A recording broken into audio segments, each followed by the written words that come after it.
Au nom du Père et du Fils et du Saint-Esprit, ainsi soit-il. Eh bien, chers frères, pendant tout ce temps de l'Avent, l'Église nous propose Saint Jean-Baptiste comme compagnon de route. Il nous a accompagnés, en effet, tout au long de la liturgie de ces 3 derniers dimanches. 2e, 3e et 4e dimanche de l'Avent, c'est toujours Saint Jean-Baptiste qui est à l'honneur dans l'Évangile. Mais si nous regardons d'un petit peu plus près, il y a quelque chose d'étonnant dans la façon dont l'Église a ordonnancé ces interventions de Saint Jean-Baptiste. C'est qu'elles se présentent dans un ordre antichronologique. Si vous jetiez un œil dans votre missel, vous verriez que il y a 2 semaines, 2e dimanche de l'Avent, eh bien, c'est la fin de la vie de Saint Jean-Baptiste. Saint Jean-Baptiste est emprisonné déjà par le roi Hérode à Macéronte, dans cette forteresse au bord de la mer Morte, et il envoie interroger notre Seigneur Jésus-Christ pour lui demander « Qui êtes-vous ? Êtes-vous le Messie que nous attendons ?» Le dimanche d'après, 3e dimanche de l'Avent, Saint Jean-Baptiste encore. Mais cette fois-ci, ce sont les pharisiens qui viennent interroger Saint Jean-Baptiste et qui lui disent « Qui êtes-vous ? Est-ce que vous êtes le Messie ? Est-ce que vous êtes celui qui doit venir ?» Et Saint Jean-Baptiste qui répond par la négative. C'était donc avant son emprisonnement, c'était pendant son ministère public au bord du Jourdain. Et aujourd'hui, eh bien, nous voilà au début du ministère de Saint Jean-Baptiste. Nous commençons avec Saint Jean-Baptiste qui vit dans le désert, qui entend la parole de Dieu dans le désert, et puis qui va se mettre à prêcher le baptême de pénitence. Alors pourquoi ? Pourquoi cette pédagogie étonnante de la part de l'Église ? Pourquoi ? Eh bien, finalement, à mesure que nous approchons de Noël, de la venue du Christ, eh bien, nous remontons le temps comme si nous nous en éloignions, comme si nous nous éloignions de notre Seigneur, avec Saint Jean-Baptiste. Il y a plusieurs explications à cela. La première, d'abord, c'est une façon qu'a l'Église de nous amener progressivement, eh bien, aux sentiments et aux vertus qui conviennent à ce temps. En effet, pour nous amener à une sincère, profonde, vive pénitence pendant le temps de l'Avent, l'Église commence par susciter en nous la crainte de Dieu avec l'évocation du jugement dernier. Et puis de la crainte, elle nous amène à l'espérance et le désir de la venue de Dieu.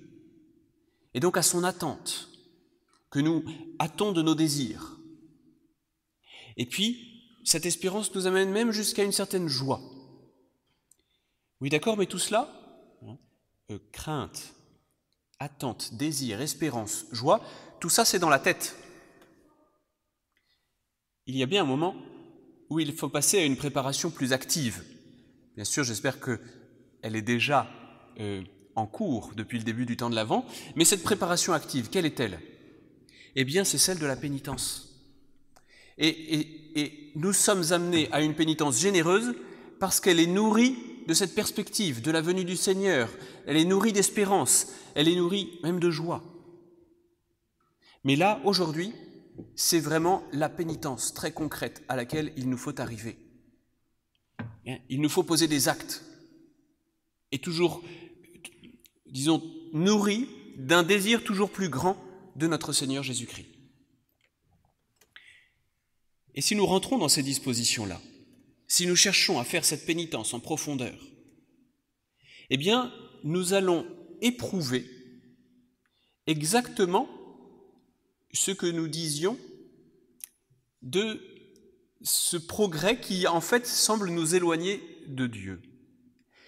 Plus nous chercherons à faire pénitence, plus nous aurons le sentiment de la gravité de nos fautes, plus nous aurons le sentiment d'être pécheurs, plus nous aurons l'impression d'être loin de Dieu. En fait, plus nous serons lucides. Et l'Église nous amène à cette lucidité, avec pédagogie. Oui, dans cette pénitence, il y a un courage à avoir, et qu'ordinairement nous n'avons pas. Ordinairement, nous nous voilons la face. Nous nous voilons la face sur la gravité de nos fautes. Nous nous voilons la face sur la laideur de nos péchés, nous nous voilons la face sur notre éloignement réel de Dieu. Et voilà, l'Église nous aide à lever ce voile petit à petit. Le saint curé d'Ars lui-même disait « Si nous voyons d'un seul coup, tout de suite, la malice et la gravité de nos fautes, mais nous en serions effrayés, découragés, alors Dieu nous y amène progressivement. » Et donc, eh bien, c'est à cela que nous devons être conduits aujourd'hui avec saint Jean-Baptiste. De la connaissance du Sauveur à la connaissance de saint Jean-Baptiste, à l'écoute de sa parole, qui nous appelle à la pénitence. Une pénitence qui passe par plusieurs étapes. D'abord, celle de la reconnaissance, l'aveu, le constat de nos péchés.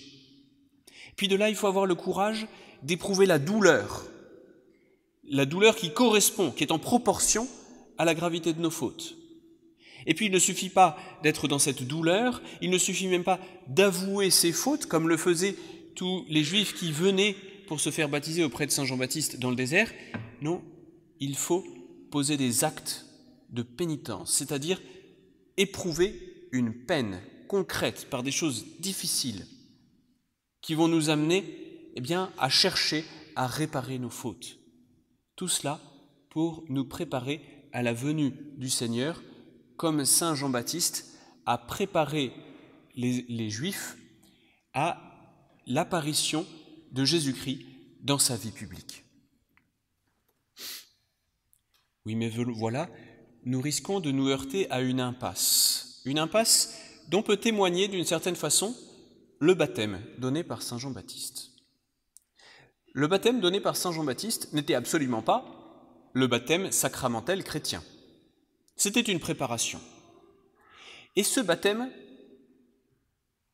contrairement au baptême chrétien, il était inefficace. Ce n'est pas ce baptême qui procurait la rémission des péchés. Ce baptême, c'était un signe, une protestation de la volonté de faire pénitence. C'était un encouragement extérieur pour tous ceux qui venaient au bord du Jourdain, là, se faire laver, dire « Je veux faire pénitence de mes péchés. Je veux réparer. Je vais m'y atteler. Porter de dignes fruits de pénitence, disait saint Jean-Baptiste à ceux qui venaient le voir. Et il ne les ménageait pas, il traitait les pharisiens de race de vipères. Porter de dignes fruits de pénitence.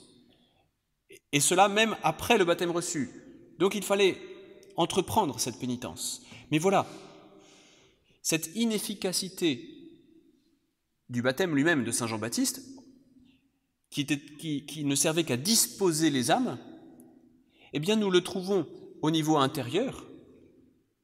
Si nous cherchons par nous-mêmes, par nos propres forces, à atteindre cette rémission de nos péchés, ce regret de nos fautes, etc., nous n'y parviendrons pas. C'est au-delà de nos forces. Si nous avons bien mesuré la gravité du péché, l'offense infinie faite à Dieu, nos petites pénitences, elles ne sont absolument pas proportionnées à cette offense infinie faite à Dieu. Donc notre pénitence humaine, elle est inefficace. Et nous voici à nouveau dans l'impasse. Voici à nouveau que nous éprouvons cet éloignement de Dieu. Plus nous essayons de nous disposer à lui, plus nous nous sentons loin de lui. Et il faut passer par là. C'est une bonne chose de mesurer cela, de l'éprouver, pour mesurer le besoin que nous avons d'être sauvés. Il nous faut cette préparation et il nous faut cette impuissance. Mais il ne faut pas que l'impuissance nous dispense de cet effort de préparation. Alors comment sortir de là, de cette impuissance, de cette impasse apparente? Eh bien, dans la liturgie de l'Avent, de façon plus discrète que la présence de saint Jean-Baptiste, il y a une autre présence qui vient nous apporter la solution. C'est la présence de la Vierge Marie. Elle est plus discrète parce qu'elle n'est pas mentionnée dans les dimanches de l'Avent. Elle est mentionnée dans la liturgie pendant la semaine. Et là, cette fois-ci, le progrès ne se fait pas de façon antichronologique, comme avec Saint Jean-Baptiste, mais bien dans l'ordre chronologique. Nous suivons la Vierge Marie avec son Immaculée Conception, le 8 décembre. Puis pendant la semaine des 4 temps qui vient de s'écouler, nous avons l'évangile de l'Annonciation, puis de la Visitation. Et puis nous aurons enfin la Vierge Marie le jour de Noël, le jour de son enfantement.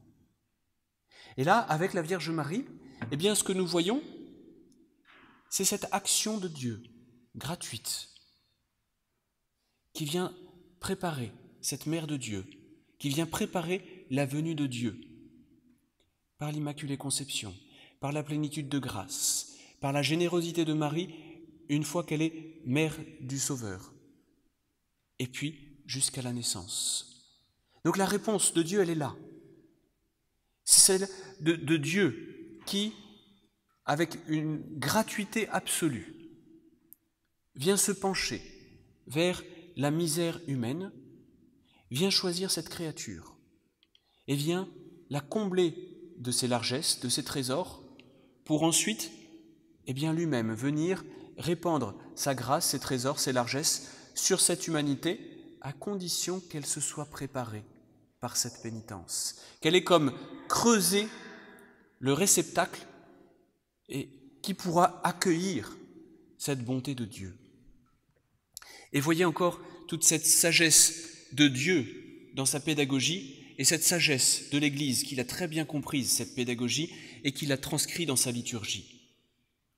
Si Dieu s'était contenté de nous manifester cette miséricorde, comme il nous la manifeste à travers Marie, eh bien, nous aurions risqué d'être des enfants gâtés.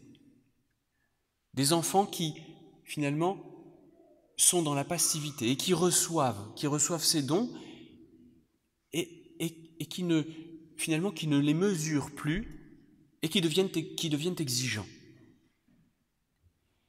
Non, Dieu voulait que, d'abord, nous mesurions